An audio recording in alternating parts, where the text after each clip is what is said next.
Finally, I've got my hands on the Mazda BT-50 Thunder. This is the top of the range Mazda BT-50 ute you can buy here in Australia, and it's the most off-road focused version of the Mazda BT-50 you can buy. And this goes directly against cars like the Ford Ranger Wildtrak, the Isuzu D-Max X-Terrain. As you can see here, it's a bit more menacing and fully kitted up to be able to handle some more tough terrain than a standard BT-50 could if you bought it from the showroom and just drove it out into the bush. So let me show you everything you need to know about this ute. So you're going to pay just under $80,000 drive away for this ute here, and you are getting a fair amount of upgrades for that price tag. So let me show you what you're getting on the outside. So first of all, this big bull bar looks great and also has parking sensors and lights inbuilt into it. You do have this big light force bar up top to give you extra visibility at night, but I'm just not a big fan of this sort of wire just sticking out of the grille there. But I do like the fact that you do have a pretty large Mazda BT-50 branded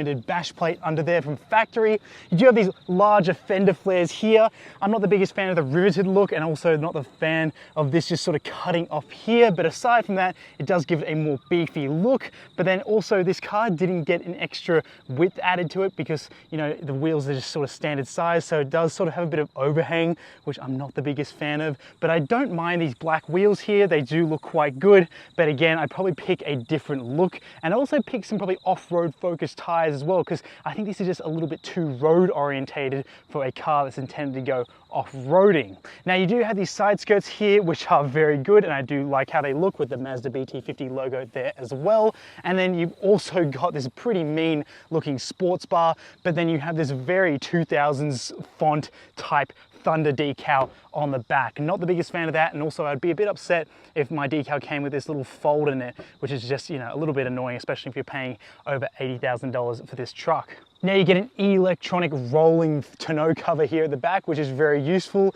And then this truck also has upgraded ARB suspension, which you can sort of see through here. So that is pretty cool, and to be honest, it's a very good looking top of the range ute that's meant to be off-road focused, which is very clear by how this car looks on the outside. Now, here on the inside, it is very familiar if you've seen an Isuzu D-Max, because it's virtually identical. The biggest difference here are these nicer trim seats, which look great, but aside from that, it's really quite the same in here. You still have your storage up the top here, down below. You are still getting this touchscreen in the middle, which Mazda didn't even reskin digitally. It looks identical to the D-Max's system. That's not a bad thing, but yeah, it's just identical to Isuzu's system. Same with the climate controls, same with everything down here in the middle. Everything's pretty stock standard. You do have heated seats up front and your four-wheel drive controls right here. You do have push button start, and then yeah, you've got a sort of mix of analog and a small digital display in the middle, which is very rudimentary, nothing too revolutionary there.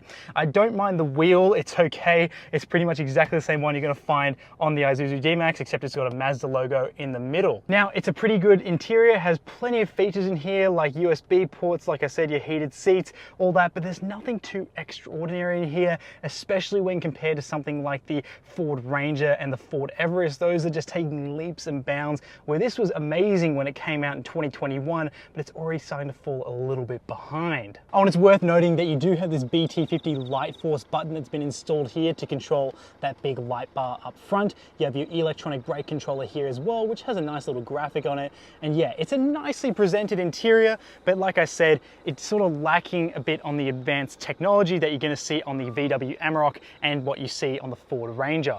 Now, talking about practicality, let's start with the second row here. I do like this leather. It looks really quite nice, but you are going to lack a little bit of legroom thanks to this being a smaller dual cab ute, but you do have USB ports here, which is very useful, and you do also have a little storage area, but just having a single USB port in the back is kind of annoying, especially when you're going to probably carry around 2 or more people in the back. You do have a center armrest here, which is nice to have. It's nice and plush as well, and you also do have this storage hook here, which can hold up to 4 kilos. So look, it's not a terribly fitted out ute at all, but it's just going to feel a little tight for passengers who are a bit taller in the legs in the back. Now, what's cool is that you can actually lift up this seat here, and it does fold in a 60-40 split, so that gives you a bit more interior space. And you also do have some storage underneath the seats here, which is quite useful. Now you can also simply fold down this seat at the back, and you can take out these headrests to give yourself a flat area to store items in the back as well. So I do like that flexibility of giving yourself a bit more interior storage. Now the bed of this ute is actually fairly practical. It's a nice flat load space, and it actually can fit a fair amount of stuff. On your screen now is the dimensions for this tray here. Although I would say if you're carrying long items often, you're better off with a van, because I just find dual cabs a little bit impractical if you're carrying long items all the time, like large boxes, for example. It doesn't have the upgraded struts like you'll find on the 2023 D-Max, but yeah, overall I do like the bed lining quite a lot, and it's a very practical space back here, especially since you can carry just under a ton as a payload here in the back. And also this ute is rated to tow up to 3.5 tons. So it is a very practical dual cab ute option for carrying and towing. Warranty, reliability, and servicing costs. So first, your warranty. That's a 5-year unlimited kilometer warranty. As for reliability, the current generation Isuzu D-Max, which this is pretty much identical to, has scored a 3.4 out of 5 on productreview.com.au from our owners who have bought and live with that car. And it's largely a reliable car, but some people have some small electrical problems and also some issues with an alternator. But aside from that, this engine has been upgraded to be more reliable according to Isuzu, so that should be a good thing for owners who are looking to own this for a long period of time. As for servicing, you're going to service it every 12 months or every 15,000 kilometers, and your total servicing costs over 5 services will cost you $2,404, which is all pretty reasonable for a ute like this. And finally, let's talk safety. This thing scores a 5 out of 5 from Australia's ANCAP safety rating system, which is a very good thing. And here are my top 3 favorite safety features. First of all, the autonomous emergency braking. That works really well, and it's nice and active, so I like that one quite a lot. The active lane keep assist with your radar cruise control is also a great feature. Prevents any sort of detouring from the lane, which I like, again, quite a lot. And finally, the rear cross traffic alert is just really useful, especially on a ute of this size with some blind spots thanks to those sports bars, for example. It just means that you hopefully won't reverse into someone by accident. But that's enough about the details. It's finally time to see how this thing actually drives. So driving the BT-50 on the road first before we go off-road. This thing is virtually mechanically identical to the Isuzu D-Max, and I've spent a lot of time in the Isuzu D-Max. That dinging is the car telling me what the speed limit is when I drive past a speed sign, which can get a little bit annoying, but at least it's a decent measure to help try and preserve your license if you're prone to speeding. Now, going through this bit of road here, I can tell you what the suspension, steering, brakes, and engine are like. So this engine, it does pull nicely. It does have a fair bit of turbo lag, but it is just an old school diesel 4-cylinder, which is just what most people are looking for when they're off-roading, and it does return decent fuel economy. And then you've also got upgraded 18-inch wheels here, which are actually fine. I think the ride's decent, but I think I would opt for smaller wheels, just because 1, for the look, and 2, just to give you just a little bit more comfort over some bumps, which this feels like it picks up on just a little bit more, which is probably due to the fact it has a larger wheel. Now for the brakes, we do have drums on the rear and we do have discs on the front. Now this thing will stop pretty well, as you'll see here, as a pretend emergency stop in 3, 2, 1.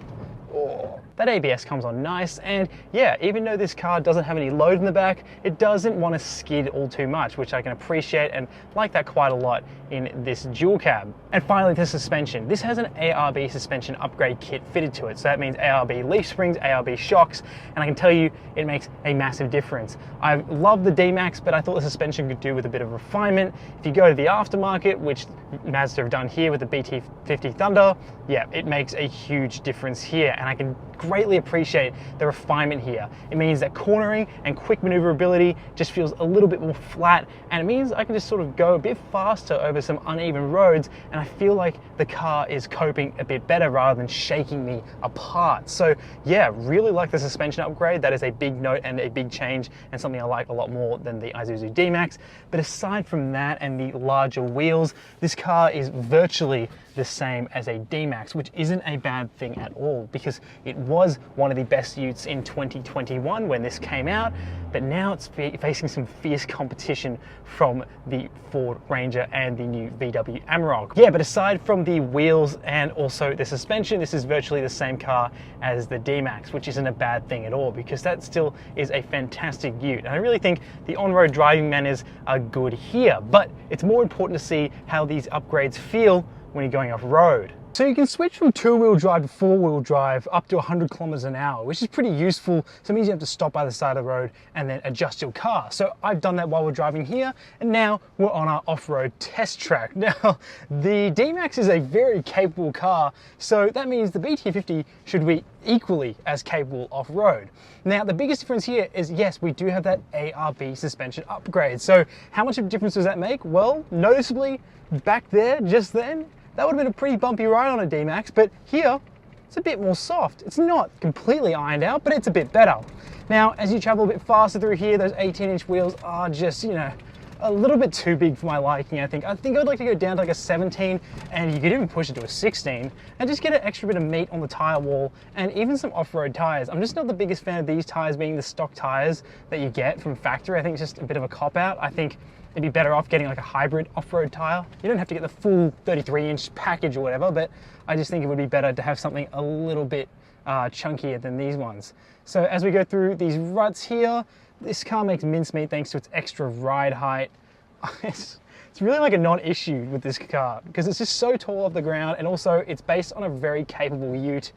You're never gonna have an issue clearing things and getting out of troublesome spots. Now, there's no drive modes here. We simply have our four-wheel drive system with 4 low, and then we also have a rear diff locker, and we do have hill descent control. So I'm going to use hill descent control now. You press and hold the button, it turns on, and you just lift off your foot. It makes an awful sound with the brake pedal sometimes, which is just so bizarre. It just really grinds away at it, but it gives you plenty of control heading down a steeper hill without having to sort of modulate your brake and accelerator, which is quite good. Now we're coming up to a steep section here. Like I said, the extra ground clearance here is no problem for the BT-50, and I find it's actually a very confidence-inspiring ride as well. It doesn't feel like it wants to topple over all over the place. It feels quite flat, and also is doing a good job of just handling that section there. It definitely is more than capable of handling your weekend track, which is quite cool for something that you just grab the keys for, drive off the showroom lot, and head out to somewhere like here. There's no need to do any more upgrades,